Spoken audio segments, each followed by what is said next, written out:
The silent void. The wind howled softly across the empty plains of Darius 7, a desolate moon orbiting a forgotten gas giant at the edge of the galaxy. It was a barren world, its surface scarred by millennia of meteor showers and silent, unyielding erosion. There were no signs of life, just an endless expanse of gray and black rock. Among this lifeless terrain, a single figure lay motionless, a humanoid, their skin shimmering faintly in the dim light of distant stars. Choron of Drathos, once a prince of the Drathonian Empire, had been abandoned here to die. His tall, muscular frame now lay frail and weak, his vibrant emerald skin marred by injuries and dirt. The royal insignia on his tattered uniform barely clung to his chest, a haunting reminder of the life he had lost. Choron's people had been proud, valuing strength and perfection above all else. But Choron had been deemed defective, unworthy of leadership, because he believed in unity over conquest. His progressive views had made him an outcast. Choron's exile had been swift. A rival faction, eager to seize control, branded him a traitor to their values. His father, the emperor, had not even spared him a glance as he was cast out, left with only the clothes on his back and a small survival kit that now lay empty beside him. The chill of the moon's endless night gnawed at his bones. Every breath felt heavier, every movement more laborious. He had fought to stay alive, scavenging what little he could, but his will was waning. For the first time in his life, Choron felt truly alone. His head tilted weakly to the side as a low hum pierced the silence, a noise that didn't belong to the barren wasteland. Through blurred vision, he saw a faint light streaking across the sky. It was a ship, descending toward the surface. Choron's heart, weak as it was, raced with a spark of hope. Someone had come. The craft landed with a soft hiss, its metal hull gleaming faintly under the pale light. A hatch opened, and a figure emerged. It was a human, clad in a worn but sturdy uniform. The man's movements were deliberate and cautious as he scanned the landscape, his eyes narrowing when he spotted Choron lying still. Without hesitation, the human approached. "Hey! Can you hear me?" the man called out, his voice strong but filled with concern. He crouched beside Choron, gently placing a hand on his shoulder. "You're alive, but barely." Choron's eyes flickered open, his voice a rasping whisper. "Why would you care?" The human didn't hesitate. "Because you're here. That's reason enough." The human's name was Captain Elias Moore, a scavenger and explorer who had spent his life navigating the uncharted corners of the galaxy. He wasn't a soldier or a diplomat but a man with an unshakable belief in the value of life. Elias quickly assessed Choron's injuries, his hands steady as he worked to stabilize the alien prince. "I've got you," Elias said, his tone calm yet reassuring. "You're not dying today." As Elias carried Choron aboard his ship, Choron's mind swirled with confusion. Why would a human, a species his people had once looked down upon, go to such lengths to save him? Yet as exhaustion claimed him, a single thought persisted. Maybe, just maybe, there was more to humanity than he had been taught to believe. Inside the ship, the faint hum of engines enveloped them. Elias carefully placed Choron on a medical bed and began tending to his wounds. The human's every action was methodical, his focus unwavering. Choron wanted to ask why, but his strength had faded. "You'll make it," Elias murmured, more to himself than Choron. "You'll see." For the first time in weeks, Choron felt a flicker of warmth, not from the ship's temperature controls, but from the kindness of a stranger. It was a feeling he had long forgotten. The human worked tirelessly, oblivious to the profound impact of his simple act of compassion. Little did either of them know, this encounter would set in motion a series of events that would change the galaxy forever. And for the first time, Choron dared to believe that his exile was not the end of his story but the beginning of something far greater. The seeds of trust. The rhythmic hum of the ship's engines was the only sound in the dimly lit cabin as Choron stirred. His body ached, his muscles stiff from weeks of exposure to the unforgiving elements. He blinked slowly, his eyes adjusting to the softer glow of artificial lights overhead. The sterile scent of antiseptic filled his nostrils, and for a fleeting moment, he thought he might have been captured, perhaps taken by bounty hunters or enemies of the Empire. But as his gaze settled on the figure seated across the room, memories of his rescue began to return. Elias Moore, the human, sat at a small console, his fingers flying over the holographic interface. The screen's glow reflected off his rugged face, highlighting lines that spoke of countless battles fought, not with weapons, but with determination and grit. Coran's faint movement caught Elias's attention, and he turned, offering a small, reassuring smile. "You're awake," Elias said, standing and walking over with measured steps. "Good. I was starting to wonder if you'd pull through." Coran tried to sit up, his body protesting the effort. "Where am I?" His voice was hoarse, each word scraping against his throat like sandpaper. "You're on my ship," Elias replied, gently helping him prop up against the soft padding of the medical bed. "The Odyssey. She's not much, but she's kept me alive for years. Now she's doing the same for you." Coran studied the human cautiously, his pride clashing with the gratitude stirring in his chest. Among his people, humans were often dismissed as inferior, a species too primitive and unpredictable to be worth considering. Yet here was one, patching his wounds and offering him sanctuary. "Why would you save me?" Coran asked, his tone sharp despite his weakened state. "You don't even know who I am." Elias shrugged, his expression thoughtful. "Does it matter? You were dying, and I was there. That's all the reason I need." "That's foolish," Coran muttered, his emerald eyes narrowing. "For all you know, I could be your enemy." "Maybe," Elias admitted, leaning against the edge of the bed. "But you weren't a threat lying out there half dead, were you? Everyone deserves a chance to fight another day." The simplicity of Elias's words unsettled Coran. Among the Draythonians, every action had a motive, every deed a calculated move in the grand game of power and survival. But this human spoke as though kindness was reason enough, a concept Coran struggled to grasp. Silence hung between them for a moment, broken only by the faint beeping of the ship's medical equipment. Elias, sensing Coran's discomfort, changed the subject. "Your wounds are healing faster than I expected," Elias said, his tone casual. "You're tougher than you look." Coran allowed a small, sardonic smile to touch his lips. "Draythonian biology. We're resilient, though it seems even that has its limits." Elias raised an eyebrow. "Draythonian, huh? Haven't run into many of your kind out here. Heard stories, though. Big empire, prideful people, not exactly fans of humans." "You've heard correctly," Coran replied, his voice laced with bitterness. "My people value strength above all else. To them, I'm weak, a failure unworthy of my title." Elias tilted his head, curiosity gleaming in his dark eyes. "Title? So, you're not just any Draythonian." Coran hesitated, the weight of his shame pressing down on him.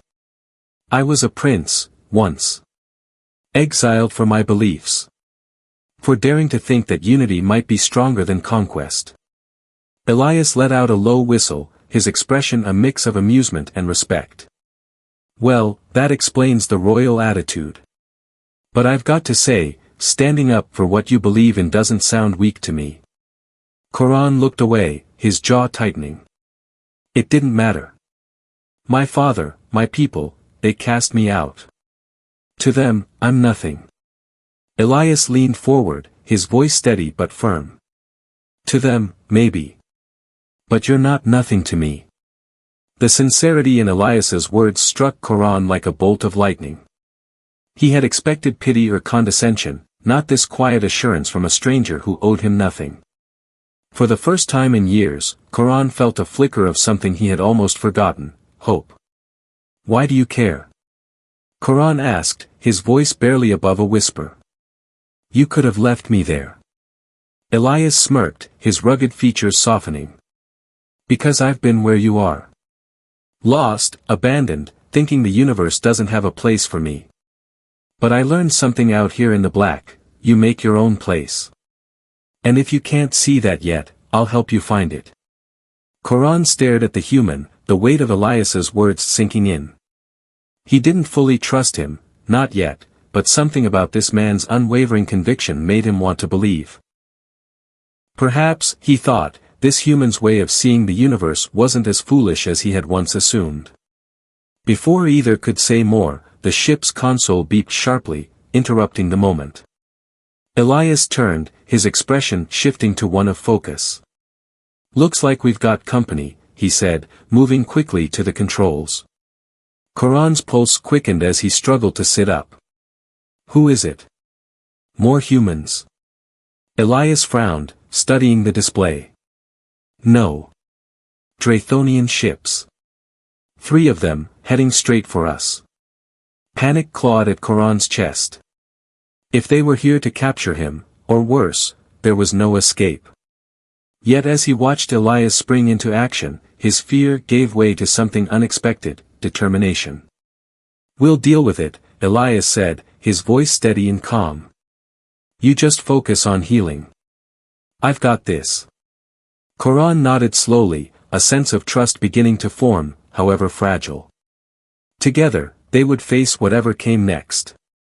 For the first time in a long while, Koran didn't feel entirely alone. Shadows of pursuit. The Odyssey shuddered as a proximity alarm blared across the cockpit. Elias tightened his grip on the controls, his jaw set in a determined line.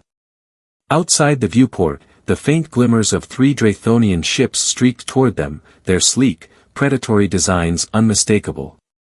Koran, seated behind him, clenched his fists, his injuries forgotten in the face of impending danger. They found me, Koran said, his voice low but heavy with dread. They won't stop until I'm dead. Elias glanced back briefly, his expression unreadable. Not on my watch. The human's unwavering confidence startled Koran. Draythonian ships were faster, more heavily armed, and piloted by some of the galaxy's most skilled warriors. Yet here was this lone human, preparing to face them as though it were just another day in the void. You don't understand, Koran said urgently. They're hunters. Once they've locked onto their prey, they never relent. Elias smirked, his hands deftly flipping switches on the console. Then it's a good thing I'm not the prey. The Odyssey roared to life, its engines flaring with renewed vigor. The ship wasn't built for combat, it was a scavenger's vessel, cobbled together with outdated parts and patched hulls. But in Elias's hands, it moved with surprising agility, darting toward a nearby asteroid field. Koran's brow furrowed as he watched the human pilot. You're heading into the asteroids. That's suicide. Not if you know what you're doing, Elias replied, his tone casual despite the tension in the air. Big, fancy warships like theirs. They're not built for tight spaces. This field might even the odds. Koran hesitated, torn between skepticism and a growing respect for the human's nerve. As the ship plunged into the chaotic maze of spinning rocks, the Draythonian vessels followed, their weapons lighting up the darkness with streaks of energy fire. The Odyssey banked hard, weaving between the asteroids with hairpin precision. Koran gripped the armrests of his seat, his heart pounding with every near miss. How are you doing this? Koran asked, his voice tinged with both awe and disbelief. Elias grinned, his eyes never leaving the controls. Years of practice. You'd be amazed what desperation and a stubborn streak can teach you. The first Draythonian ship tried to match their maneuver, only to clip the edge of an asteroid. Its shields flared, absorbing the impact, but the ship wobbled, losing its pursuit. The remaining 2 stayed close, their weapons firing relentlessly. One shot grazed the Odyssey, shaking the ship violently. Shields are at 40%, Koran warned, reading the display on the console. We can't take much more of this. Elias didn't reply immediately, his focus razor-sharp as he guided the ship deeper into the asteroid field. Then, with a flick of a switch, he activated a secondary system. The ship emitted a burst of electromagnetic interference, scrambling the targeting systems of the pursuing vessels. "That should buy us a few seconds," Elias said, his tone grim.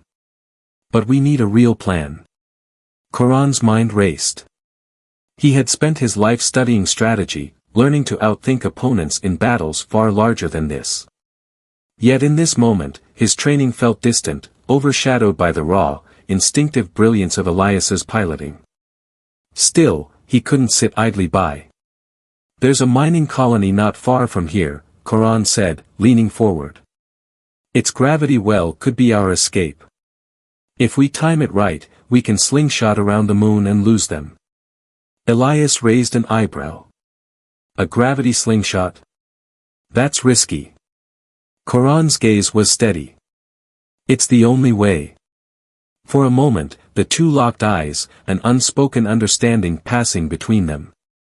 Elias nodded, his hands flying over the controls. "All right, Prince. Let's see if your plan's as good as your title." The Odyssey banked sharply, angling toward the distant moon.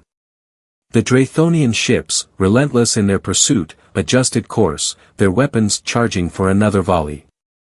The tension in the cabin was palpable as the ship accelerated, pushing its engines to the limit. As they neared the moon, the gravitational pull began to tug at the ship, pulling it into a faster, tighter orbit. Elias adjusted the trajectory with precision, his fingers a blur on the controls. The Draythonian ships hesitated, their pilots calculating the risks of following too closely. "Hold on," Elias warned, his voice steadied despite the strain in his muscles.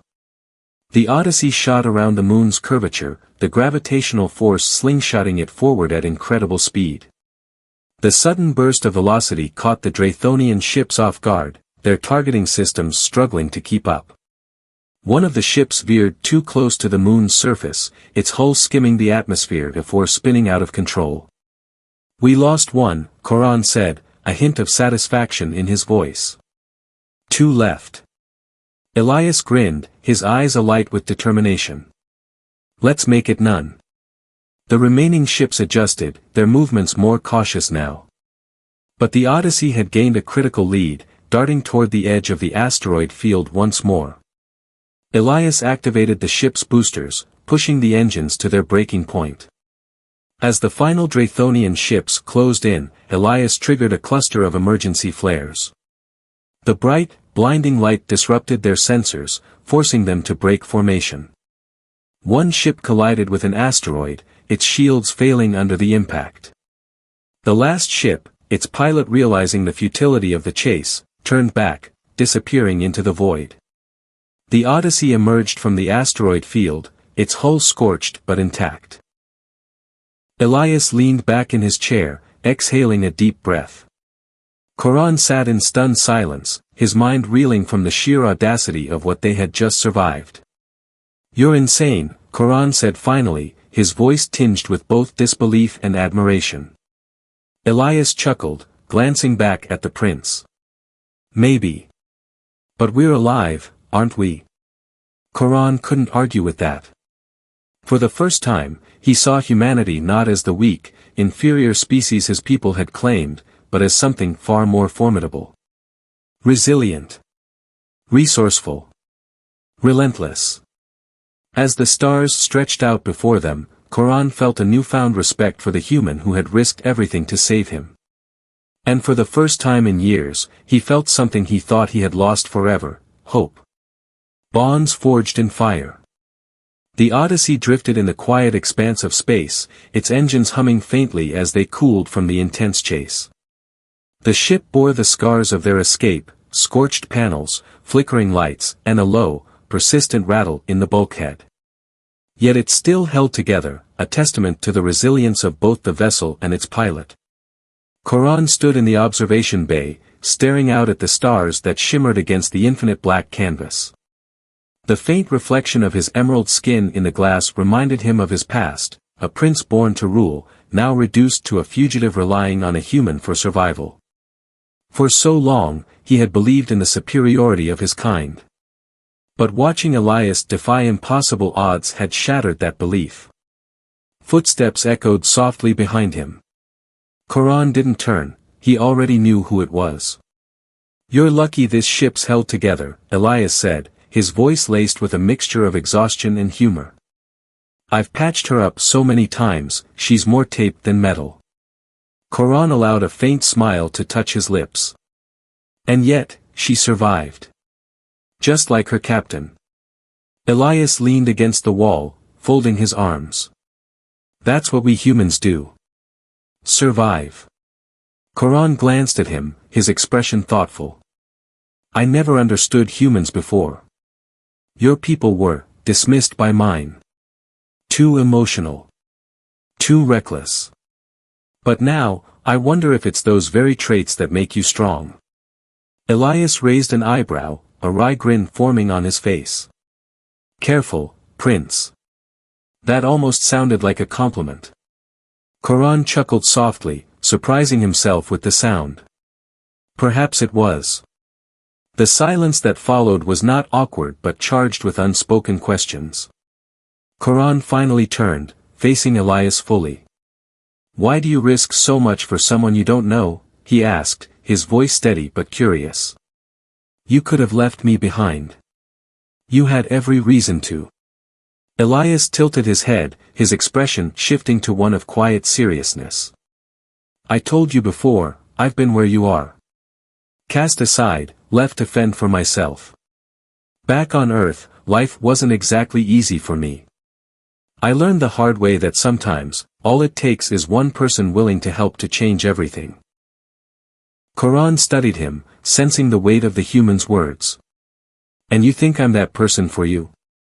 Elias shook his head, his grin returning. "No, but you might be that person for someone else. If I can keep you alive long enough, maybe you'll figure that out." Before Coran could respond, a sharp alarm cut through the air. Elias straightened immediately, his hand darting to the console on the wall. His brow furrowed as he read the data scrolling across the screen. "What is it?" Coran asked, his voice edged with tension. "Distress signal," Elias replied, his tone grim. "It's faint, but it's close."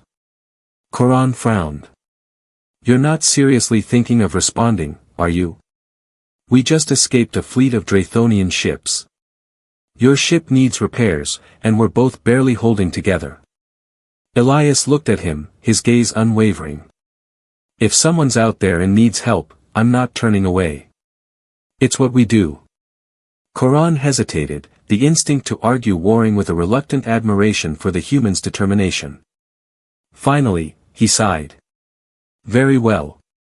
But if this is a trap, I hope your reckless human nature includes a plan." Elias chuckled, already guiding the ship toward the signal. "Always." The Odyssey navigated cautiously toward the source of the distress signal. The faint beacon grew stronger, leading them to a derelict cargo freighter drifting in the void. Its hull was pockmarked with damage, its engines cold and lifeless. No signs of movement were visible. "This doesn't feel right," Coran muttered, his sharp instincts tingling. A freighter this size wouldn't just go silent without cause. Elias nodded, his expression serious. "Agreed. But if there's even a chance someone's alive, I have to check."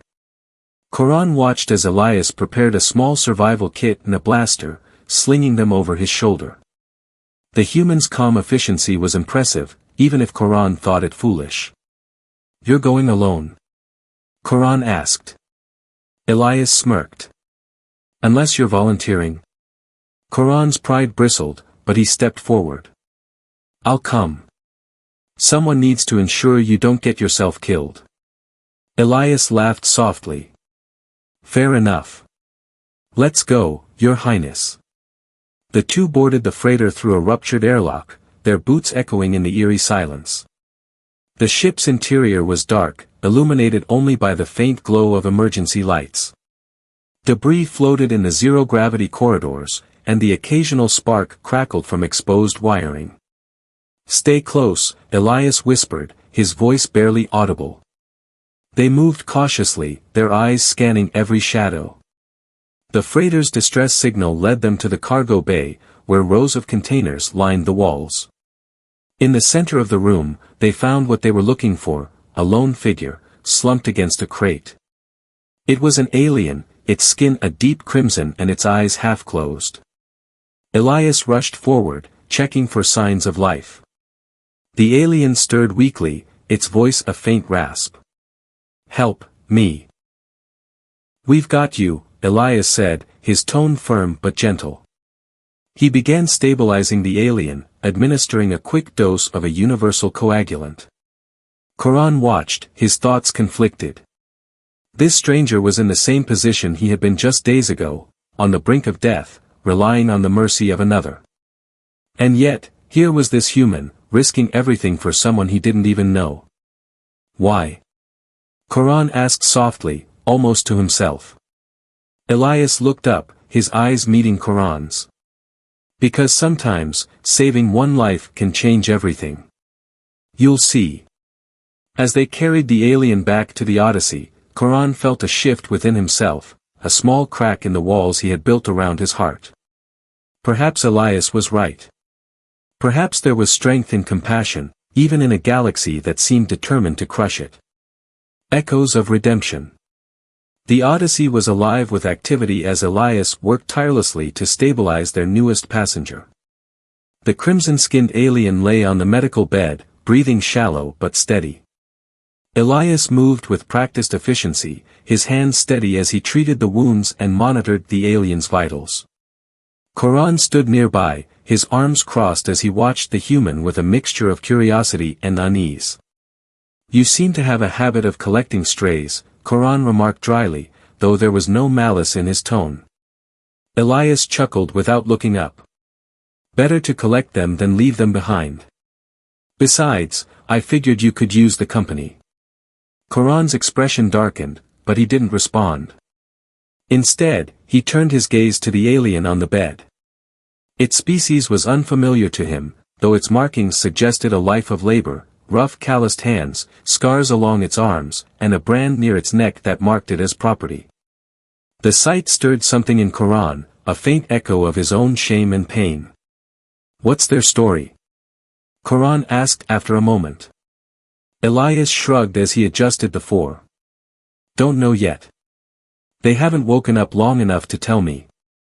But judging by the brand, I'd guess they were a slave." Quran's jaw tightened. Slavery was a practice his empire had outlawed centuries ago, or so they claimed. Yet whispers of hidden trade networks and overlooked atrocities had reached him even in the royal courts. Seeing the evidence up close filled him with a quiet anger. Elias must have noticed his expression because he straightened, wiping his hands on a cloth. "You've seen this before, haven't you?" Quran hesitated, then nodded. "Not firsthand. But I've heard the stories. My people claim to be above such things, but hypocrisy runs deep in the halls of power." Elias leaned against the wall, crossing his arms. "And you? Did you ever speak out against it?" Quran's eyes flickered with guilt. "I tried. Once. But my voice was drowned out by those who valued profit over principles. It was one of the many reasons they turned against me." Elias studied him for a long moment, then nodded. "Well, you're here now. Maybe this is your chance to start doing things differently." The words struck a chord in Quran, though he didn't show it. Instead, he turned his attention back to the alien, whose breathing had grown steadier. For the first time, he felt an urge not to retreat into bitterness but to act, to help. The silence was broken by a faint groan.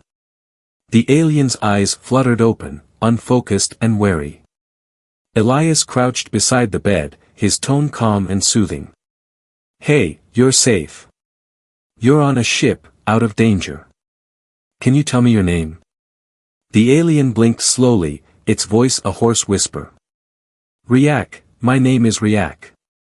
Quran stepped closer, his gaze intent. "Riak, what happened to your ship? Why were you alone out there?" Riak's eyes darted between the two of them, fear flickering in their crimson depths. We were attacked. Pirates. They took the others, killed those who resisted. Elias's jaw tightened, and Koran felt a surge of anger. Pirates. Scavengers who preyed on the weak, trading lives for profit. Koran had faced them before during his time as a prince, but his hands had always been tied by politics and diplomacy. Here, there were no such restraints. Do you know where they went? Koran asked, his tone sharp. Riak hesitated, then nodded weakly. Their base, it's hidden in the nebula near Daretha's belt. They use the storms to hide from patrols. Elias glanced at Koran, his expression serious. If we go after them, it won't be easy. That nebula's a death trap, and the Odyssey isn't exactly a battleship. Koran's eyes burned with resolve. We can't leave them. If there's even a chance to save those taken, we have to try. Elias studied him for a moment, then nodded. All right. But this won't just be a rescue mission. If we're going in, we're taking those pirates down for good. Riak's gaze filled with gratitude, though fear still lingered. You'd risk your lives, for strangers. Elias smiled faintly. It's what we do. The decision made, the Odyssey changed course, heading for the treacherous nebula that shrouded Daretha's belt. The journey was tense, the crew preparing as best they could. Elias modified the ship's systems, rigging makeshift defenses and disabling non-essential functions to boost the engines. Koran studied maps and records, his strategic mind piecing together a plan. As they neared the swirling storms of the nebula, Elias glanced at Koran. You've been a prince, a warrior, and now a fugitive. Think you're ready to add pirate hunter to the list? Koran allowed himself a small, grim smile. I was born ready. The Odyssey plunged into the nebula, its hull rattling as electromagnetic storms crackled around them. The crew worked in silence, their resolve unshaken. For Koran, it wasn't just about the mission, it was about redemption. About proving, to himself and to others, that he could be more than the failure his people had cast aside. As the pirate base came into view, hidden among the swirling mists, Koran felt a surge of determination. Together, he and Elias would confront the darkness, not just for Riak's people but for all who had been abandoned and betrayed. And in the depths of that storm, bonds were forged, not of duty or blood, but of shared purpose and unyielding resolve. Storm of retribution. The swirling chaos of Daretha's belt loomed before them, a violent nebula filled with churning plasma storms and electromagnetic interference. The Odyssey groaned under the strain as Elias skillfully navigated the unpredictable currents, his face set in unwavering concentration. Koran stood beside him, his emerald eyes fixed on the glowing storm clouds ahead, his heart pounding with a mix of anticipation and dread. Are you sure your ship can handle this? Koran asked, his voice tight as the vessel shuddered again. Elias smirked, his hands steady on the controls. She'll hold. She always does. The real question is, can you? Koran raised an eyebrow, his pride prickling at the challenge. I've faced worse than this storm. Good, Elias replied, his tone light despite the tension in the air. Because this isn't just a storm, it's a trap. The words hung heavy in the air. Koran glanced at the glowing readouts on the console, the erratic blips marking the hidden dangers of the nebula. The pirate base was ahead, concealed within the storm, but getting to it would require threading a needle through a field of plasma bursts and debris. Why would they hide here? Koran asked, gripping the back of Elias's chair as the ship jolted. Elias shrugged, his focus unbroken. Because it's suicide for most ships to come in after them. Pirates don't just thrive on strength, they thrive on fear. This nebula scares away anyone who isn't desperate, or stupid. Koran smirked despite himself. And which are we? Elias grinned. A bit of both. The ship lurched as a bolt of plasma scraped its shields, sending sparks flying across the cockpit. Alarms blared, but Elias silenced them with a flick of his wrist. Almost there, he muttered, more to himself than to Quran.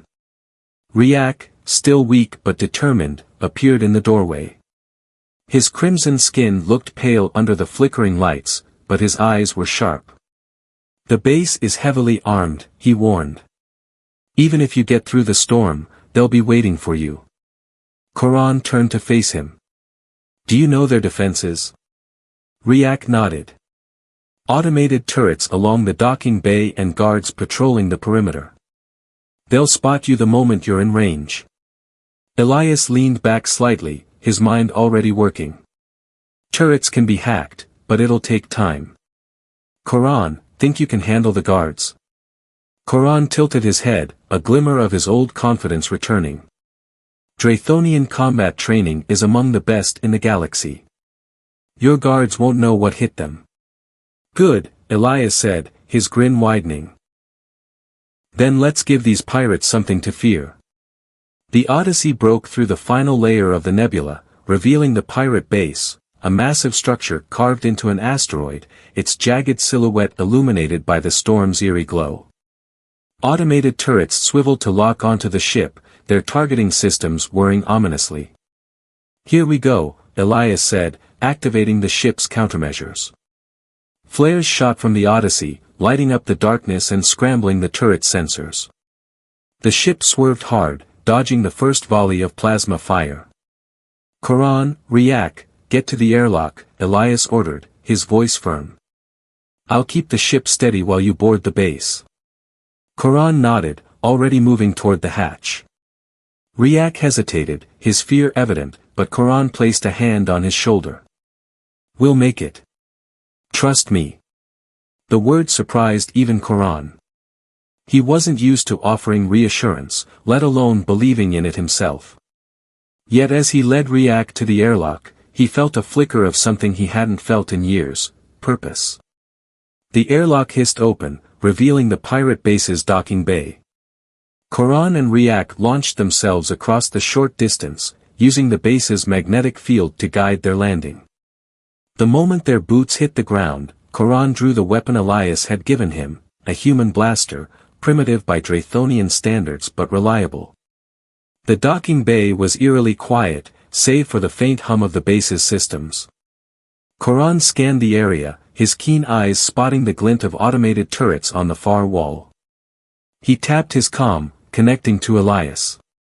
We're in. Turrets are active.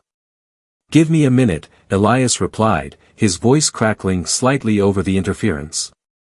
Keep your heads down.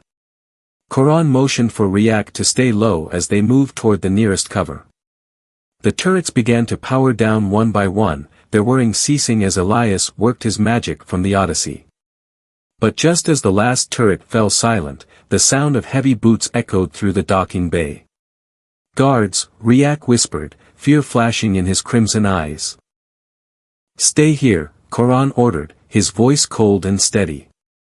I'll handle them. The guards appeared in formation, their weapons drawn, but Quran moved like a shadow.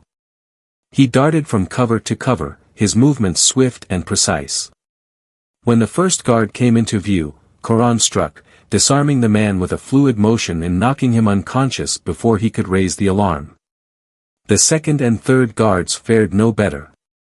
Quran's training took over, his body remembering every move drilled into him as a prince of the Draythonian Empire. Within moments, the docking bay was clear. All clear, Quran said into the comm, we're moving forward. Good, Elias replied. I'm locking onto their system now. Head to the main control room and disable their shields. Once that's down, I'll hit them with everything the Odyssey has. Quran turned to Riak, who had emerged cautiously from cover. Stay close. We'll need you to guide us. As they moved deeper into the base, the tension grew. Quran could feel the weight of the mission pressing on him, not just the responsibility to save Riak's people, but the chance to prove, to himself and to Elias, that he was capable of more than his past failures. The pirate base wasn't just a stronghold, it was a crucible. And Koran was determined to emerge from it as something greater than he had ever been before. The Reckoning. The air within the pirate base was thick with tension, a mix of recycled oxygen and the metallic tang of danger. Koran's breathing was steady, his every step deliberate as he led Riak through the dimly lit corridors. Behind them, the faint hum of the Odyssey's engines echoed through the comlink, a constant reminder that Elias was still with them, watching, guiding. "Shields are still up," Elias's voice crackled over the comm, "You're close to the control room. Disable those defenses, and I'll give these pirates a light show they won't forget." Koran nodded, though Elias couldn't see him. He motioned for Riak to stay close as they approached the control room door. The panel beside it blinked with a soft red light, locked, but nothing Koran couldn't handle. He had been trained to breach security systems far more sophisticated than this one. "Cover me," he said quietly, kneeling before the console. Riak held the human blaster with trembling hands, his crimson skin glowing faintly in the dim light. Koran worked quickly, his fingers deftly bypassing the lock's encryption. Years of royal training in tactics and espionage surged to the forefront of his mind, a part of his past he hadn't called upon in a long time. With a soft click, the door slid open, revealing the control room beyond. The walls were lined with glowing monitors displaying various parts of the base. At the center, a hulking Draythonian stood, his back to the door, barking orders at a group of smaller alien subordinates. Koran stepped inside, his posture rigid with purpose. The sight of the Draythonian, one of his own species, but corrupted by greed, filled him with equal parts fury and resolve. The pirate leader turned at the sound of the door, his eyes narrowing as he recognized Koran. Well, the pirate sneered, his voice a low growl.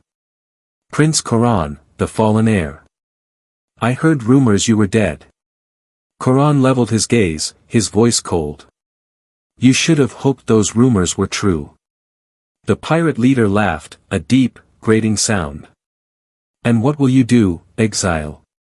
Stand there and lecture me? You're as much a disgrace now as you were to your people." Koran's grip on his weapon tightened, but he didn't fire. Instead, he stepped closer, his voice steady and cutting. "I've made mistakes, but I'm not here to redeem myself. I'm here to stop you." Before the pirate could respond, Koran moved. He surged forward with the precision of a predator, disarming the nearest guard with a swift strike and turning the stolen weapon against the others. Chaos erupted as the control room filled with shouts and gunfire. Riak, to Koran's surprise, joined the fray. The timid alien who had once cowered in fear now fought with desperation, his shots precise and determined. Together, they cleared the room, leaving only the pirate leader standing. The Draythonian snarled, lunging at Koran with brute force. Koran sidestepped the attack, using the pirate's momentum against him. The two grappled, their movements a clash of strength and strategy. For Koran, this fight wasn't just about survival, it was about proving to himself that he could rise above the failures of his past. With a final, calculated move, Koran sent the pirate crashing to the ground. He stood over him, his blaster aimed squarely at the defeated leader. "It's over," Koran said, his voice like steel. "Your reign of terror ends here." The pirate glared up at him, defiance flickering in his eyes. "You think you've won? You're nothing. Just a broken prince clinging to a lost cause." Koran's expression didn't waver. "Maybe I am. But even broken things can make a difference." He didn't fire. Instead, he turned to the console, his fingers flying across the controls as he disabled the base's shields. The pirate's sneer turned to panic as alarms blared, signaling the loss of their defenses. "Koran," Elias's voice came through the comm, sharp with urgency. "Shields are down. Get out of there. Now." "On our way," Koran replied, grabbing Riak's arm and pulling him toward the exit. As they ran, the base shook violently, the Odyssey's weapons tearing into its structure with unrelenting precision. Explosions rippled through the corridors, sending debris flying as the two scrambled to the docking bay. Elias's voice crackled again, this time lighter. "You two aren't planning to stay for the fireworks, are you?" Coran smirked despite the chaos. "Wouldn't dream of it." The Odyssey's airlock was open and waiting, its engines roaring with readiness. Coran and Riak leaped aboard just as another explosion rocked the base, sending a wave of fire and debris through the docking bay. Elias didn't wait, he punched the thrusters, and the ship shot away, leaving the collapsing base behind. The silence that followed was deafening. Coran slumped into a seat, his chest heaving as he caught his breath. Riak sat across from him, his crimson skin streaked with soot but his eyes shining with gratitude. "You didn't have to do that," Riak said quietly. "But you did." "Why?" Coran met his gaze, his voice steady. "Because someone had to. And because it was the right thing to do." Elias entered the room, a wide grin on his face. "Not bad for a disgraced prince and a ragtag human, huh?" Coran allowed himself a rare smile. "Not bad at all." For the first time in a long while, Coran felt something new, something stronger than regret or bitterness. He felt purpose. And as the stars stretched out before them, he realized that this was only the beginning of his journey.